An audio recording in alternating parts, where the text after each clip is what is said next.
Salut les gars, dans la dernière vidéo j'ai parlé du fait que les jeunes joueurs ne signaient pas leur premier contrat pro dans leur club formateur.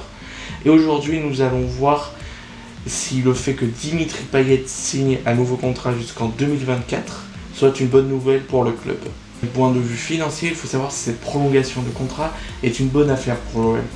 Donc Payet, avec qui il a un gros salaire, va baisser son salaire en 2020-2021 à moins 50% et en 2021-2022 va le baisser de moins 30%.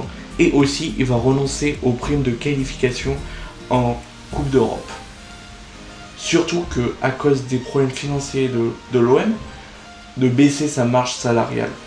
Et notamment il essaye en ce moment de se débarrasser de Kevin Strootman. Donc la baisse de salaire de moitié pour la saison 2020-2021 est une très bonne nouvelle. Et en plus, il va renoncer aux primes de qualification en Coupe d'Europe et va baisser en 2021-2022 moins 30% son salaire, encore une fois.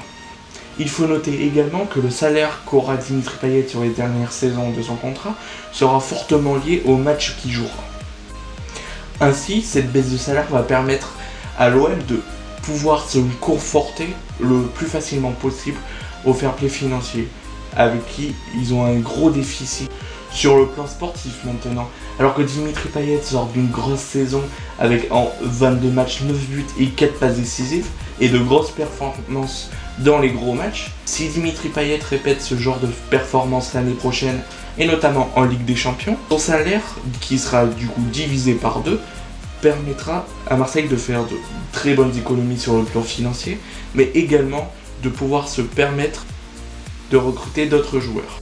Donc vous l'aurez compris, je trouve que prolonger le contrat de Dimitri Payet jusqu'en juin 2024 est une bonne idée, notamment parce que la baisse de salaire de 50 et 30% permet de baisser considérablement son salaire, et aussi parce que le fait d'enlever les primes liées aux qualifications européennes pour le joueur est une excellente idée aussi, pour économiser de l'argent alors qu'on sait que le club en a extrêmement besoin en ce moment.